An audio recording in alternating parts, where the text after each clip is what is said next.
నామమునకు మహిమ కలుగునుగాక. మన ప్రభువును రక్షకుడునైన యేసుక్రీస్తుల వారి యొక్క ప్రశస్తమైన నామమునకి మహిమ, ఘనత, ప్రభావములు యుగయుగములకు కలుగునుగాక. సర్వాధికారి అయిన దేవుడు ఆయన గొప్ప కనికరమును బట్టి మరొక శ్రేష్టమైన శుభదినంలో దేవుని విలువైన మాటలు మనము ధ్యానము చేయుటకు ప్రభు మనకిచ్చిన ఈ గొప్ప సదవకాశమును బట్టి దేవాది దేవునికి మనము ఎంతగానో స్తుతులు చెల్లించబద్ధులమై ఉన్నాము. అదే సమయంలో దేవుని పరిశుద్ధ పాద సన్నిధిలో దినదినము ఒక నూతన విషయాన్ని ప్రభు మనతో మాట్లాడుతూ ఉన్నప్పుడు ఆశతో ఎదురు చూస్తూ దేవుని వాక్యాన్ని హృదయంలో పదిలపరుచుకుంటూ ఉన్నటువంటి దేవుని ప్రియబిడ్డలైన మీ అందరిని బట్టి నేను ప్రభునకు స్తుతులు చెల్లిస్తూ దేవుని వాక్యముని మీకు శుభవందనములు తెలియచేయచ్చు ఉన్నాను. ప్రభునందు ప్రియులారా, దినాలు ఎంతో వేగంగా గతించిపోతూ ఉన్నాయి. దేవుని రాకడ అతి సమీపముగా ఉంది అన్న విషయాన్ని మనము కూడా గ్రహించడానికి కృప చూపుతూ ఉన్నాడు. ఎన్నో విషయాలు కేవలం వినువారు మాత్రముగా కాకుండా వాక్య ప్రకారముగా ప్రవర్తించువారముగా ఉందాం, దీవెనలు పొందుకుందాం. ఈ దినకాలమున దేవుడు మనతో మాట్లాడుతున్న అంశభాగము ఏమిటి అనగా, దేవుడు చూచున్నది ఏమిటి? దేవుడు చూచున్నది. ఎవరైనా ఏదైనా చేస్తే నేను చూశాను, ఒక విట్నెస్, ఒక సాక్ష్యాన్ని మనం ఇస్తాం కదండి. దేవుడు ఏమేమి చూస్తాడు? చాలా విషయాలు ఉన్నాయి. ఇశ్రాయేలుల జీవితంలో నుంచి కొన్ని విషయాలు మనం చూస్తూ మనం కూడా ఆ విషయాలను మనకు మాదిరికరంగా మలచుకొని ఆయన ఏమి చేసేవాడై ఉన్నాడో, ఏమి చూసేవాడై ఉన్నాడో కొన్నిటిని మనము ధ్యానం చేద్దాం. రెండు వాక్య భాగంలోనికి వెళ్దాం. నిర్గమకాండము 2వ అధ్యాయము, పరిశుద్ధ బైబిల్ గ్రంథము నుంచి నిర్గమకాండము 2వ అధ్యాయము 25వ వచనాన్ని ఒక మాటను మనము చూద్దాం. దేవుడు ఇశ్రాయేలీయులను చూచెను, దేవుడు వారి యందు లక్ష్యముంచెను. చాలు. ప్రభునందు నాకు ప్రియమైన వారలారా, ఇశ్రాయేలీయులు వాస్తవానికి మనం లేఖనాలను ధ్యానం చేస్తున్నప్పుడు యోసేపు ఐగుప్తునకు అమ్మబడ్డాడు. అన్నలు కొట్టి గుంటలో వేశారు, తర్వాత వర్తకులకు అమ్మారు. వారు ఐగుప్తు దేశంలో ఈయనను ఒక పోతిఫర్ అనే ఇంట్లో బానిసగా అమ్మారు. ఆ ఇంటి మీద అధికారిగా ఉన్నాడు. ఒకానొక దినాన ఆ ఇంటి యజమానురాలైనను శోధించింది. ఆ శోధనకు లొంగలేదు. అది ఒక నిందగా, అవమానభరితంగా చెరసాల్లోనికి వెళ్ళాడు. అక్కడ దాదాపు ఒక 3 సంవత్సరాలు పైబడి చెరసాల్లో ఉన్నాడు. చివరికి ఆ చెరసాల్లో ఒకానొక దినాన రాజు దగ్గర పనిచేసే 2 పనివాళ్ళు ఈయనున్న గదిలోనే వేయబడ్డారు. ఒకడేమో పానదాయకుల అధిపతి, ఒకడేమో భక్ష్యకారుల అధిపతి. వారిరువురు ఒకానొక దినాన కల కన్నారు. ఉదయానికి ఆందోళనలో ఉన్నారు. యోసేపు వారిని చూసి, అయ్యలారా ఏమైంది, ఎందుకు అలాగున్నారు అని చెప్పారు. రాత్రి మేము కల కన్నాం, దాన్ని మర్చిపోయాం, లేకపోతే దాని భావం మాకు తెలియదు, ఏం అర్థం కాలేదు అని అంటే, చెప్పండి నాకు, నేను చెప్తానన్నాడు. వారు కల మర్చిపోలేదు, కానీ భావం ఏంటో తెలియక భయాందోళనలో ఉన్నారు. చెప్పగానే దాని వివరణ యోసేపు ఇచ్చారు. ఇక 3 రోజుల్లో నువ్వు తిరిగి రాజుకు గిన్నె అందించడానికి మరలా నువ్వు వెళ్ళబోతున్నావని ఆ పానదాయకుల అధిపతితో చెప్పాడు, భక్ష్యకారుల అధిపతితో నువ్వు చేసిన తప్పు నిరూపించబడుతుంది, నువ్వు చనిపోతావని ఇలాగ చెప్పిన మాటలన్నీ జరుగుతున్నప్పుడు యోసేపు పానదాయకుల అధిపతితో అన్నాడు, నువ్వు రాజు దగ్గరికి వెళ్ళి మరలా గిన్నె అందించేటప్పుడు ఏ తప్పు చేయకుండా అన్యాయముగా శిక్ష అనుభవిస్తూ చెరసాల్లో ఒక వ్యక్తి ఉన్నాడు, అతని పేరు యోసేపు, అతను ఒక హెబ్రీయుడు అని చెప్పి నన్ను బయటకు తీసుకురా, మర్చిపోవద్దు అని చెప్తాడు. ఇవన్నీ 40వ అధ్యాయంలో మనకు కనిపిస్తాయి. పానదాయకుల అధిపతి అన్నాడు, నేను నిన్ను మర్చిపోను అన్నాడు. కానీ 2 సంవత్సరాలు మర్చిపోయాడు. అయితే ప్రభునందు ప్రియులారా, నిజముగాను నీతిగా నియముగా భయంగా భక్తిగా బ్రతుకుతూ ఉన్నప్పుడు నా దేవుడు నిన్ను మర్చిపోడు అనడానికే ఈ బైబిల్ గ్రంథంలో అనేకమైన వృత్తాంతాలు ఉన్నాయి. దేవుడు మర్చిపోలేదు కాబట్టి ఈసారికి మరలా కళను పానదాయకుల అధిపతికి పట్ల రాజుకి ఇచ్చాడు. ఆ కళ వివరణ తెలియక సతమతం అవుతూ ఉన్నప్పుడు అప్పుడు పానదాయకుల అధిపతికి గుర్తు వచ్చింది, రాజా చెరసాల్లో ఒకడున్నాడు, ఈ లోకంలో ఎవరు, ఈ దేశంలో ఎవరు చెప్పినా చెప్పకపోయినా అతను దేవుని జ్ఞానము కలిగిన వాడు, అతను వివరించగలడు అని చెప్పగానే అతన్ని పిలిపించారు. వచ్చాడు, కళ వివరించాడు, భావం చెప్పాడు, ఆ దేశానికి ప్రధాని అయ్యాడు. ఇవి మనకు తెలుసు. తర్వాత ఆ దేశం మీద కరువు, ఆ కరువును అధిగమించడానికి యోసేపుని ఆ దేశం మీద నాయకునిగా అధికారినిగా పెట్టాడు ఆ రాజు. ఇప్పుడు వీరు నివసిస్తున్నటువంటి లేదా యాకోబు కుమారులు యాకోబు నివసిస్తున్న ప్రాంతంలో కూడా కరువు ఉంది కాబట్టి ధాన్యం కొనడానికి వాళ్ళు ఇక్కడికి వచ్చారు. అన్నలు తమ్ముని గుర్తుపట్టలేదు కానీ తమ్ముడు అన్నలను గుర్తుపట్టాడు. ఇవన్నీ చాలా ఇట్స్ వండర్ఫుల్ స్టోరీస్ ఇవన్నీ మనకు కదా, చాలా బాగా అనిపిస్తాయి. అద్భుతకరమైనటువంటి చరిత్ర. సరే, ఒకానొక దినాన తమ్ముడు తనను తాను కనపరుచుకున్నాడు. ఇక నేను మీ తమ్ముడిని, మీరు బాధపడమాకండి, నాన్నను పిలుచుకురాపోండి అన్నాడు. అప్పుడు ఒక 70 మంది ఇక్కడికి వచ్చేసారు ఐగుప్తుకు. వారు వచ్చిన తర్వాత వారు మంచిగా గోషేను అనే ప్రాంతంలో నివసిస్తూ ఉన్నారు. కాలక్రమేణా యాకోబు చనిపోయాడు. తర్వాత యోసేపు కూడా చనిపోయే ముందుగా అందరికీ చెప్పిన మాట ఏంటంటే, ఇక్కడ నన్ను మీరు భూస్థాపన చేసి ఇక్కడే నన్ను వదిలిపెట్టేయద్దు. దేవుడు తిరిగి మనం ఏ దేశం నుంచి అయితే వచ్చామో అక్కడికి తీసుకుని వెళ్తారు, అక్కడికి నా ఆస్తికలను కూడా తీసుకుని వెళ్ళండి అని చెప్పడం. ఇవి అయిపోయిన తర్వాత యోసేపును ఎరుగని రాజు ఐగుప్తును పరిపాలించడం ప్రారంభించాడు. అప్పుడు ఇశ్రాయేలులను శ్రమ పెట్టడం, వారు బాధకు గురి కావడం.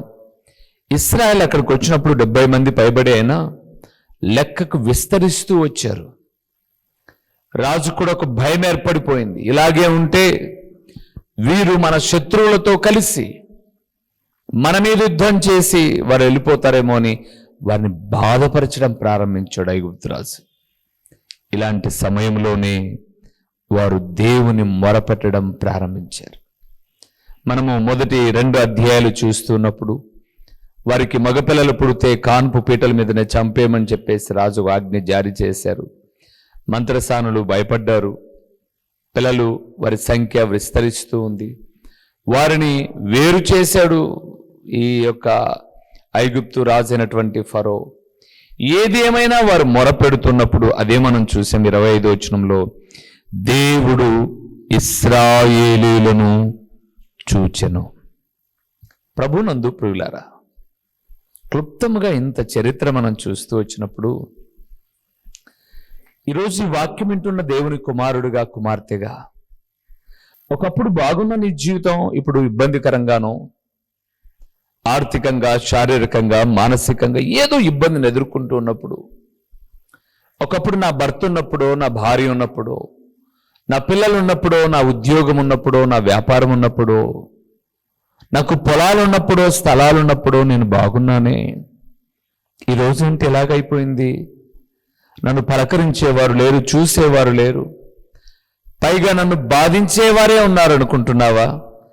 ఇశ్రాయేలీయులు 23, 24 వచనాల్లో 2వ అధ్యాయంలో వారు మూలిగారు, దేవుని మొరపెట్టారు. నువ్వు నన్ను ఎవరు పట్టించుకోవట్లా, ఎవరు చూడట్లా అనుకుంటున్నావు, కానీ నేను నిత్యము చూసే దేవుడు ఉన్నాడు. ఆయనను నువ్వు మొరపెట్టగలిగితే, అనగా ప్రార్థన చేయగలిగితే.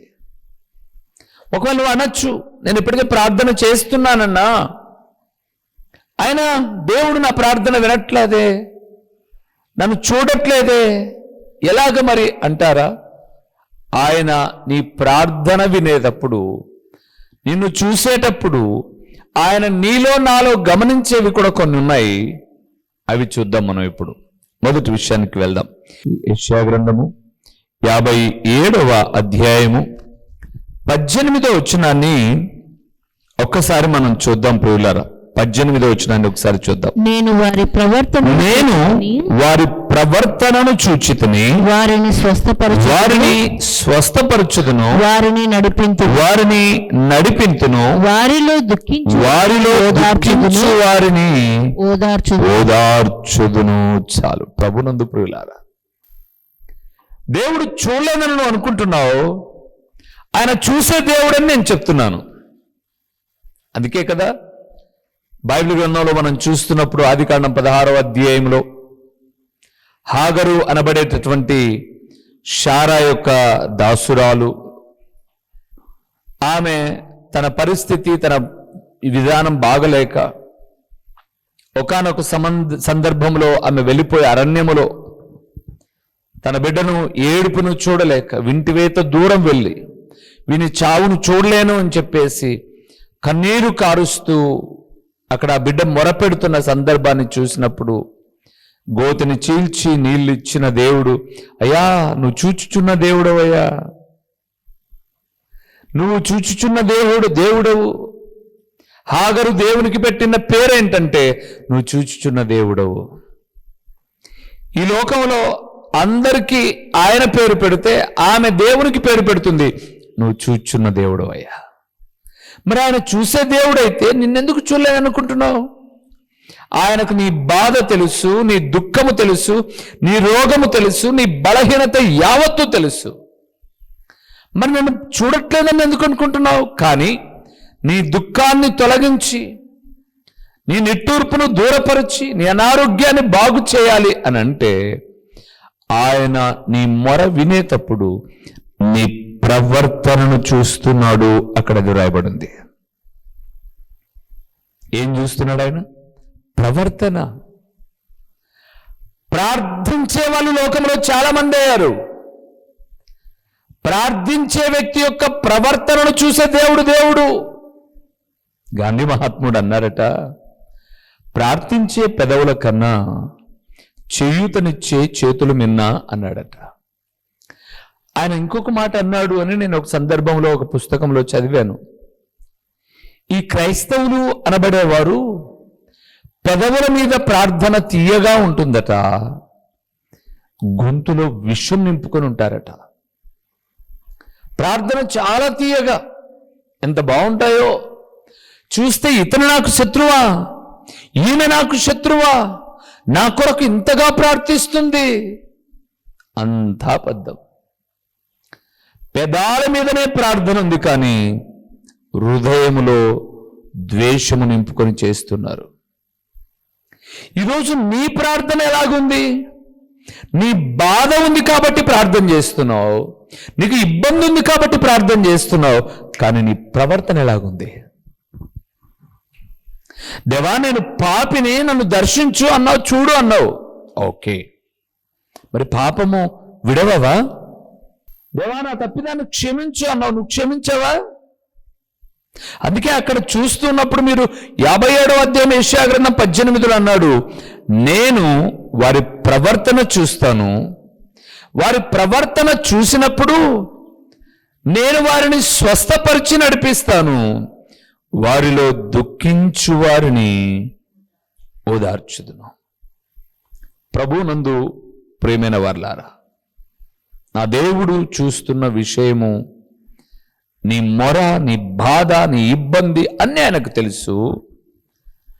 ఆయన చూసి ఆ ఇబ్బందిని, బాధను తొలగించాలి అంటే నీ ప్రవర్తన బాగుండాలి.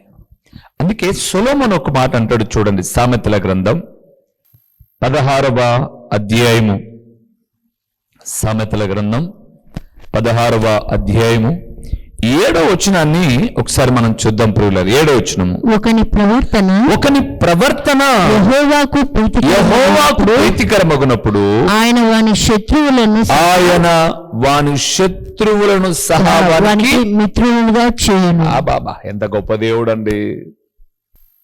ఆయన అన్నాడు, నేను ఒకని ప్రవర్తన చూస్తాను అన్నాడు. 57వ అధ్యాయం 18 వచ్చిన యెషయా గ్రంథంలో.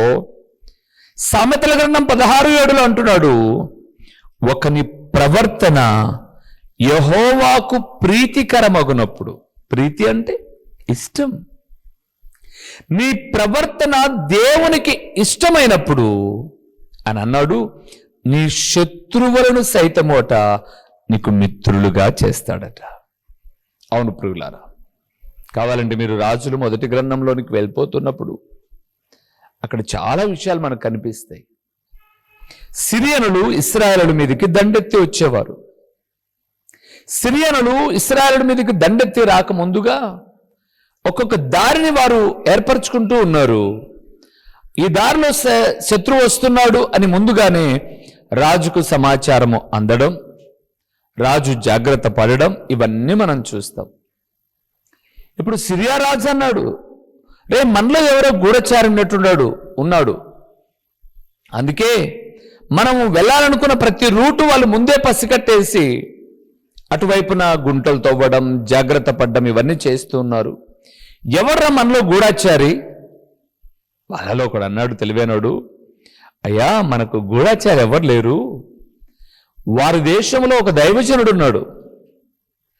ఆయన నువ్వు ఇక్కడ ఏం ఆలోచిస్తున్నావో అక్కడ ఆయనకు దేవుడు బయలుపరుస్తున్నాడు. ఆయన వెంటనే వాళ్ళ రాజుకు చెప్తున్నాడు, అందుకే జాగ్రత్త పడుతున్నారు అని అనగానే, అయితే ఇలాగొద్దు, ముందు ఆ రాజు ఆ దైవజనుడిని పట్టుకురంటారా అన్నాడు. ఆ దైవజనుడి దగ్గరికి సైన్య సమూహం వచ్చింది. 6వ అధ్యాయంలో సమూయేలు 1వ గ్రంథంలో ఆ దైవజనుడి దగ్గరికి, రాజులు 2వ గ్రంథం 6వ అధ్యాయంలో ఆ దైవజనుడి దగ్గరికి చుట్టూ సైన్యం వచ్చింది. తెల్లవారు లేసేసరికి దైవజనుడు ఇంకా ప్రార్థనలో ఉన్నాడు, శిష్యుడు మాత్రం బయటకు వచ్చేసాడు.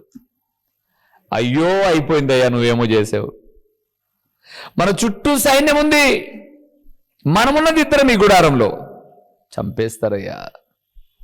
దైవజనుడైన ఎలీషా అంటున్నాడు, దేవా వీడు చూచున్నట్టు వీని కన్నులు తెరవజేయన్నాడు. వాడు కళ్ళు తెరవజేసేసరికి సిరియనులు పంపిన సైన్యము కన్నా చుట్టూ ఉన్నటువంటి సైన్యం ఉంది చూడండి, దేవుని యొక్క సైన్యం అగ్నిరథాల్లో ఉన్నారు. అప్పుడు దేవా ఈయన ప్రార్థన చేస్తున్నాడు ఎలీషా, వీరందరికీ అంధత్వం వచ్చేటట్టుగా చెయ్యి. వచ్చిన సైన్యం అందరికీ రేయి చీకటి వచ్చినట్టుగా కళ్ళు అంధత్వం కమ్మిపోయాయి. ఇప్పుడు వాళ్ళందరినీ నడిపించుకుంటూ వచ్చి ఇశ్రాయేలీయుల యొక్క సైన్యము చుట్టూ చేరి మధ్యలో నిలబెట్టారు. 2వ రాజుల గ్రంథం 6వ అధ్యాయంలో మీరు చదవడం తర్వాత ఉంటాయి. మళ్ళీ ఇప్పుడు దైవజనుడైన ఎలీషా ప్రార్థన చేస్తాడు, ప్రభువా వీళ్ళు చూసేటట్టుగా వీళ్ళని కళ్ళు తెరవజేయ అన్నాడు. కళ్ళు తెరవజేస్తే చుట్టూ సైన్యం ఉంది, మధ్యలో సిరియన్లు ఉన్నారు. ఇశ్రాయేల్ రాజు అంటాడు, నాయనా కొడుదునా వీళ్ళను, చిక్కారు కదా అందరిని చంపేద్దునా అన్నాడు. ఎలీషా అంటున్నాడు, వద్దు వీరికి భోజనం పెట్టి పంపు అన్నాడు. ఆ ఊర్లో ఒక పెద్ద పండుగ అండి, శత్రువులకు కొసరి అందరూ భోజనం పెట్టారు. సిరియనులు తిన్నారు, వారి దేశానికి వెళ్ళారు. బైబిల్ గ్రంథం చెప్తున్న మాట, మరి ఎప్పుడు సిరియనులు ఇశ్రాయేలుల మీదికి రాలేదు. అందుకే నేను ప్రారంభంలోనే అన్నాను, బైబిల్ అద్భుతకరమైన గ్రంథం అని. 16:7 సామెతల గ్రంథంలో, ఒకని ప్రవర్తన యెహోవాకు ప్రీతికరమగునప్పుడు వాని శత్రువులను సైతం మిత్రులుగా చేయగలిగిన గొప్ప దేవుడిని మనం ఆరాధిస్తున్న దేవుడు. అందుకే నీ శత్రువు ఆకలిగా ఉంటే వానికి ఆహారం పెట్టు. యేసు ప్రభు చెప్పిన మొట్టమొదటి బోధ, వాని నెత్తిన నిప్పులు కుప్పగా పోయి, వాని నెత్తిన కుప్పగా నిప్పులు పోయి. దేవుడు ప్రవర్తన చూచేవాడండి. ఈరోజు మనం బాధల్లోనే ఉన్నామా, ఇబ్బందుల్లోనే ఉన్నామా, ఎందుకు ఇంకా తొలగిపోలే అనుకుంటున్నామా? ప్రవర్తనలో ఎక్కడో లోపం ఉంది. శత్రువు దొరికితే వదిలిపెడతారండి ఎవరైనా? దావీదును కూడా మీరు చూడండి. సౌలు 2 సార్లు దొరికాడు. గొంతు కోసేయచ్చు కదండి, వస్త్రపు చెంగును కోసినందుకే బాధపడ్డాడు. దేవుని బిడలారా, మన ప్రవర్తన దేవునికి ప్రీతికరమవుతే మనల్ని చూసే దేవుడు మేలు చేస్తాడు. రెండవది ఏం చూస్తాడో చూద్దామా? రండి మరలా ఒకసారి నిర్గమాకాండం 3వ అధ్యాయం 7వ వచనానికి వెళ్దాం. నిర్గమాకాండం 3వ అధ్యాయము 7వ వచనంలో దేవుడు ఈ రీతిగా మాట్లాడుతున్నటువంటి మాటను ఒకసారి మనం చూద్దాం. మరియు యెహోవా ఇట్లనెను, నేను ఐగుప్తులోనున్న నా ప్రజల బాధను నిశ్చయముగా చూచితిని. చాలు ప్రియులారా, ఎవరితో మాట్లాడుతున్నాడు? మోషేతో. మనం 2వ అధ్యాయం 25వ వచనంలో ఇశ్రాయేలును చూచెను అన్నాడు. 3వ అధ్యాయంలో తన మామ మందను మేపుతున్న మోషే అరణ్యంలో ఉన్నాడు. తన మామైన ఇత్తురో మందను మేపుతూ అక్కడ ఒక పొద కాలుతూ ఉంది. అదేదో చూద్దామని ఈయన ఎందుకు వచ్చాడు అని అంటే, కాలిన పొద కొద్దిసేపటికి బూడిదవ్వాలి, కానీ అక్కడ పొద కాలుతుంది, కానీ మంట రగులుతూ ఉంది, కానీ అది బూడిద అయిపోవాల, ఆ మంట వస్తూ ఉంది. ఏంటి దృశ్యం అని చూడ్డానికి వచ్చాడు మోషేయ. ఎవడన్నాడు, నువ్వు నిలిచిన స్థలం పవిత్రమైనది, పరిశుద్ధమైనది, నీ చెప్పులు వదిలే మోషే అన్నాడు. వదిలేశాడు. ఎవరా అని భయాందోళనలో ఉన్నప్పుడు ప్రభు మాట్లాడాడు. నేను అబ్రహాము దేవుడను, ఇస్సాకు దేవుడను, యాకోబు దేవుడను. ఆ దేవుడు పరిచయమే మోషే గారికి. ఎందుకంటే ఆయన తల్లి అయిన ఏకేబేదు నిత్యము నూరిపోస్తూ పెంచింది. అందుకే ఒకానొక దినాన చూడ్డానికని వచ్చినప్పుడు తన ప్రజల బాధను, దురవస్థను, మొదటి రోజు ఒక హెబ్రీయుడు, ఒక ఐగుప్తుడు పోట్లాడుకుంటున్నారు. ఐగుప్తుని కొట్టి ఇసుకలో బూట్ చేశాడు. మరుసటి దినాన్ని 2 హెబ్రీయులు పోట్లాడుతుంటే, అనలారా మన ఇద్దరం బంధువులం, రక్త సంబంధికులు, ఎందుకు పోట్లాడ్డా అని అన్నాడు. నిన్న ఐగుప్తుని చంపినట్టు మమ్మల్ని చంపుతామని ఉన్నావా అని అడగానే పారిపోయాడు. వాస్తవానికి హెబ్రీయులకు రాసిన పత్రిక 11వ అధ్యాయంలో మనం చూస్తున్నప్పుడు ఐగుప్తు యొక్క ధనము కంటే క్రీస్తు విషయమైన నింద గొప్ప భాగ్యం ఎంచిన గొప్ప నాయకుడండి మోషే. అందుకే నేను అబ్రహాము, ఇస్సాకు, యాకోబు దేవుడు అనగానే, దేవా నువ్వేనా అర్థమైపోయింది మోషే గారికి. మోషేతో అంటున్నాడు, నేను నా ప్రజలు ఐగుప్తులో పడుతున్న బాధను చూశాను మోసే. వారు కష్టములో పడుతున్న మొరలు నేను విన్నాను మోషే. వారి దుఃఖము నాకు తెలిసే ఉంది మోషే. ఆ మాటలన్నీ చెప్పాడు 7వ వచనంలో.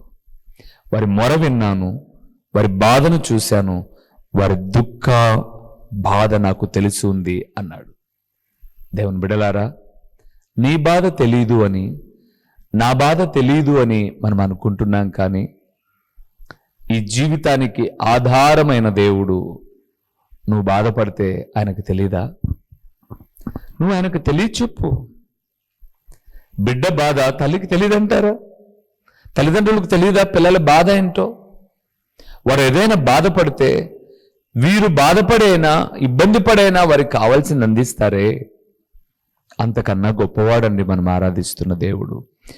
వారి బాధను చూసి నిశ్చయముగా ఆయన దిగి వచ్చి, మీరు తర్వాత 3వ అధ్యాయం నుంచి 4, 5, 6 అధ్యాయాలు ఇలాగ చూస్తున్నప్పుడు తన్ను తాను ప్రత్యక్షపరుచుకున్నాడు. నేను ఉన్నవాడను, అనువాడను అని చెప్పాడు. తర్వాత మోషే వారిని విడిపించడానికి పొమ్మని చెప్తే, మోషేను నేను పోను, నత్తివాణ్ణి, అలాగా ఇలాగని సాకులు చెబుతూ ఉంటే, మోషేను బలపరచడానికి, బాధలో ఉన్న ఇశ్రాయేలును విడిపించడానికి ప్రభు అయిన దేవుడు ఎంతగా తనను తాను తగ్గించుకొని గొప్ప కార్యాలు మోషే ఎదుట చేశాడో తెలుసా? నువ్వు కాకపోతే నేను వెళ్ళలేనా, లేకపోతే నేను ఇంకొకరిని పంపలేనా, అవన్నీ చెప్పలేదు. సమర్థవంతుడైన నాయకుడు మోషే అని ఆయనకు తెలుసు.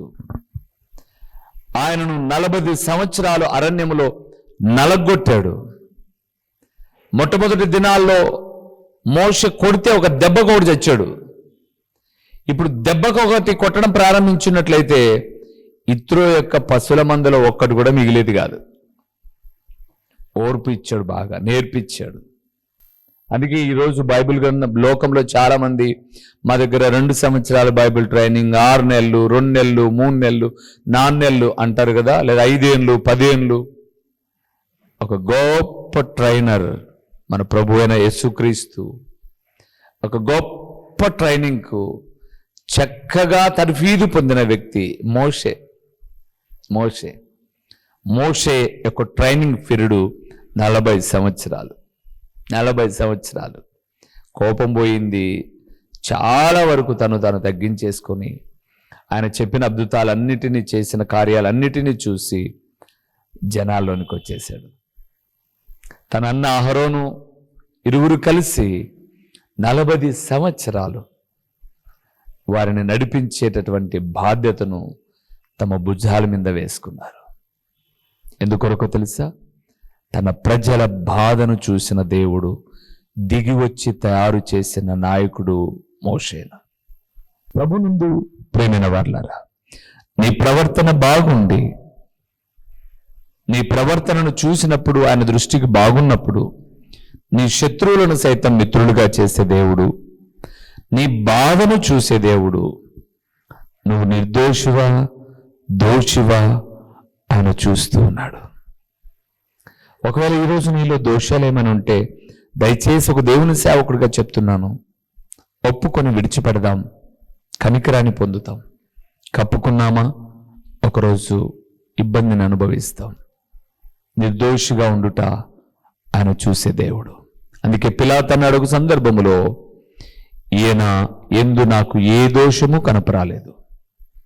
వారి భార్య చెప్తుంది, పిలాతు భార్య, ఆ నిర్దోషి జోలికి నువ్వు వెళ్ళద్దు. ప్రభునందు ప్రియులారా, మన దేవుడు చూచి స్వస్థపరిచి నడిపించి ఓదార్చే దేవుడు. ఆయనను మొరపెడదాం, ప్రవర్తనను దిద్దుకుందాం, బాధను ఆయనకు తెలియచేద్దాం, నిర్దోషిగా ఉందాం, జాగ్రత్త వహించి ప్రార్థన చేసుకుందాం.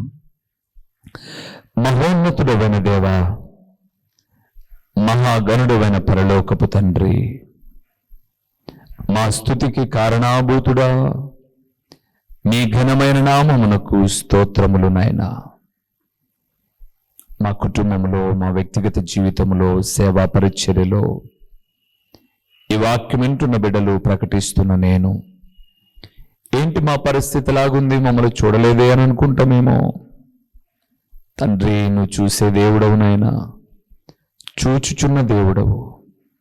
మా ప్రవర్తన, మా బాధ, మేము నీతిమంతులమా కాదా, నిర్దోషమా కాదా, ప్రతిదీ మీరు చూస్తున్నారు. కాబట్టి చూసే దేవుడైన మీరు చూస్తున్న విషయాలను బట్టి మమ్మల్ని లెక్క అడిగినప్పుడు మేము నిర్దోషిగా బ్రతకడానికి, మాలో ఉన్న లోపాలు సరిదిద్దుకోవడానికి సహాయం చేయండి. ఈ వాక్యమైన మా ప్రియులు అనారోగ్యంగా ఉన్నా, బాధ బలహీనతలో ఉన్నా, తండ్రి మీరు చూసి వారి మొరను విని, మా మొరను విని మేలు చేయండి. ప్రకటించబడిన పరలోకపు సంగతులు వ్యర్థముగా పోకుండా సారవంతమైన నేలను పడిన విత్తనము వలె 30 60 100 ఫలింపచేసి మీ ఘననామానికి మహిమ ఘనత ప్రభావాలు మీరు కలుగు చేసుకుని, మరి ఎంతైనా నమ్మదగిన దేవుడు అని మీకు స్తుతులు చెల్లిస్తూ యేసు నామములో అడిగి పొంది ఉన్నాము తండ్రి, ఆమేన్. మా చిరునామా దైవజనుడు బ్రదర్ ఓ రూబేన్ గారు, క్రీస్తు ప్రార్థనా మందిరం, డోర్ నెంబర్ 1-10-386, నగరిగుట్ట, పులివెందుల, కడప జిల్లా. మీ ప్రార్థన అవసరాల కొరకై సెల్ నంబర్ 9989067409.